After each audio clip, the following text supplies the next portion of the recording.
morning, everybody.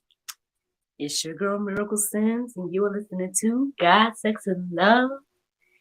Your daily dose of inspiration and juice. It is April the 20th, 2022, and today the topic is crumbs. I hope that you all had a great day yesterday. Mine was just fine.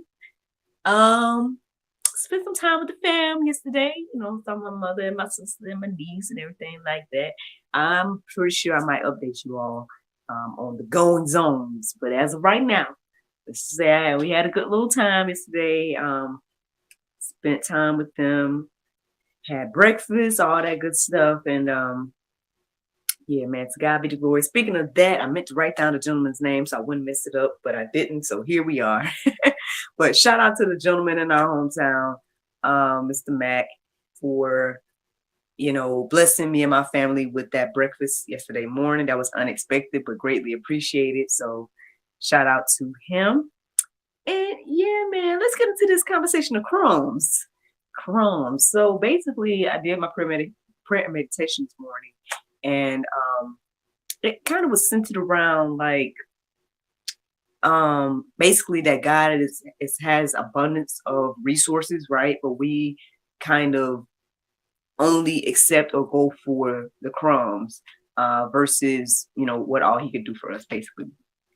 And so as I was reflecting on that, the word crumbs stood out to me this morning.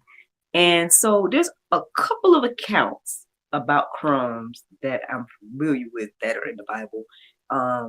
So I guess I was kind of led to both of those, and then here we are. So that's where the inspiration came from for today. But yeah, so first let's start off with the definition of crumb.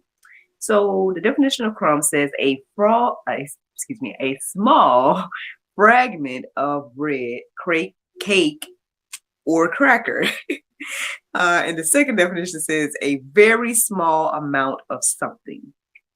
So yeah. When you think of the crumbs, and when you think of something real small, it's like, oh, you want more than that. You know what I'm saying? You might want your whole cake, right? You don't want just a crumb of the cake, right? I mean, I guess in most cases, right? But I don't know. I feel like as I was reflecting on this word today, and as I was reading these verses and whatnot, it didn't seem like it was too bad to have, to desire the crumbs. And I'll tell you what I mean. Basically, I ended up going deeper on both of the accounts that came into my mind. Obviously, the account about Lazarus and the rich man, and then also the account with the Canaanite woman. I believe I'm saying that right. That desire for her daughter to be healed from the devil, right? Both of those accounts were mentioned crumbs, and mentioning desiring the crumbs. And yeah, so let's get into it. So let's talk about the Canaanite woman, because that's where some of my I guess impression of this idea comes from. But let's see what the Bible says. Read that first. So Matthew 15, 24 through 28. Now, again, if you read the entire Matthew 15, like I did, that's cool. You know what I'm saying? Obviously, you'll get the full picture. But basically, what's going on around those verses is that the Canaanite woman was following Jesus and the disciples, and I guess calling out to him, so much so where the disciples decided to ask Jesus, hey man, tell her to be quiet, basically. And so this is what happens at that point. Matthew 15, 24 through 28. But he answered and said, I'm not sent but unto the lost sheep of the house of Israel. Then she came and worshipped him, saying, Lord, help me. But he answered and said, it is not meet to take the children's bread and to cast it to dogs. Let me pause right there. I see I got two people watching. Listen, y'all tell me how y'all feel. Like, say this was you, right? And you like, Lord, help me. And he say, hey, it ain't good for me to take what I got. and give it to the dogs, meaning you, right? Like, what would your reaction be? Right? I think most of us would probably be offended, especially these days. Oh my goodness. Like, definitely would be offended. Probably would call Jesus all kinds of names, right? and man, I don't know. Like, I reflect on that, right? Right. So, what would we do in this type of situation? But let's see what she did. Check it out. This is what she said. It goes, and she said, "Truth, Lord. Yet the dogs eat of the crumbs which fall from their master's table." Again, next level. That's next level thinking right there. to even respond in that way, right? A few questions came into my mind as I was reading that, just that part. One was like, why did he address her that way, right? Now, obviously, I believe he addressed her that way because he knew what she was gonna say. That's me in my personal opinion. But it still was like a test of sorts. It was still a test of her faith for him to respond in that way because, you know, she could have, right, do what we would do and responded negatively. She could have went off. She could have got offended. She could have done a lot of different things. But for her to respond the way she did, I believe that it was one of those situations where he knew what she was going to say. So he just kind of put it out there like, hey, something about the dogs. She responded the way she did. And this is how he responded to her at that point. He says, "O woman, great is thy faith. Be it unto you, thee, even as thou wilt." And her daughter was made whole from that very hour. So this is where I get my little perspective that maybe it ain't too bad to desire the crumbs, right? Because if your faith is so great to desire the crumbs, it made her daughter whole, right? It made Jesus, I would say, proud, or, you know, I guess proud of her. You know what I'm saying? Out of all the times in the Bible that he was saying, little faith, little faith, little faith, right? But of her, he said, great is thy faith. So I don't know. I don't know. It might not be too bad to desire crumbs. That's all I'm saying. That's all I'm saying. Because, you know, her daughter was made whole. He wasn't even like, it don't have any account of him going to the daughter and doing anything. It was like, because of your faith in this moment, your daughter is healed. And that's huge. Like, when you really, really think about it. So that's something to reflect on right there. The other account about crumbs that, you know, we're going to chit chat about today is about Lazarus, right? So Luke 16:20 through 21 says, "And there was a certain beggar named Lazarus, which was laid at his gate, full of sores, and desiring to be fed with the crumbs which fell from the rich man's table. Moreover, the dogs came and licked his sores." Let's pause right there. So if y'all not familiar with this account, basically what's going on is that Jesus is telling them about like Lazarus and the rich man. There's this rich man, he's dressed in finery, you know, well, eating well, all these different things. And there's this man, Lazarus, this beggar, full of sores at his gate, desiring to have just some of the crumbs from this man's table. Now, in the account, it's talking about that they pretty much pass around the same time. When Lazarus passed, he goes into like the bosom of Abraham.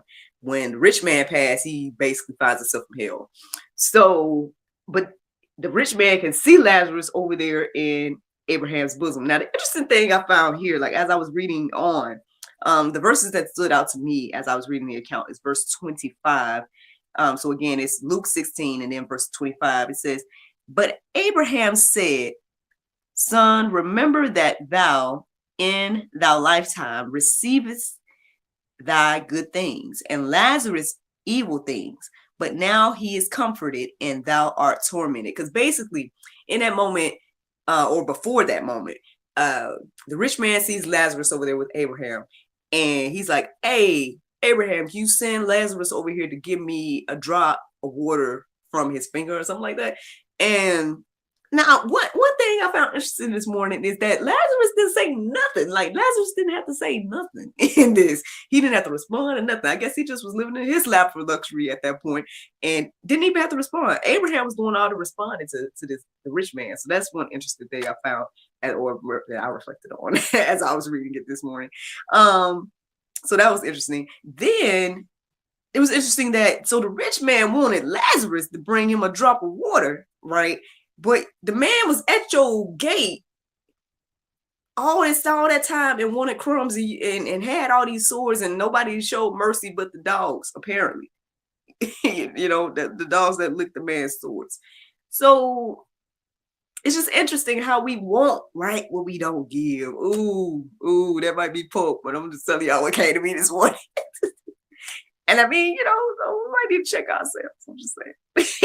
And I'm included. I'm not just pointing no fingers here. I'm talking about me too. You know what I'm saying? We might need to kind of humble ourselves, check ourselves while we're here, right? Cause yeah. So that's one thing that stood out to me. Verse 25. So then verse 31 stood out to me as well. So he goes on, like the rich man is asking Abraham. He's like, "Hey, well, send somebody back to tell my brothers, and everything like that." And this was the response. Well, basically, Abraham pretty much said that, "Hey, man, they got Moses and they got the prophets." And then the guy's like, "Well, nah, like if somebody else comes, like if somebody basically comes from the dead, that they would receive the information, X, Y, and Z." Check out what Abraham says. Verse 31. So this is, again, let me go back. It's Luke 16, verse 31.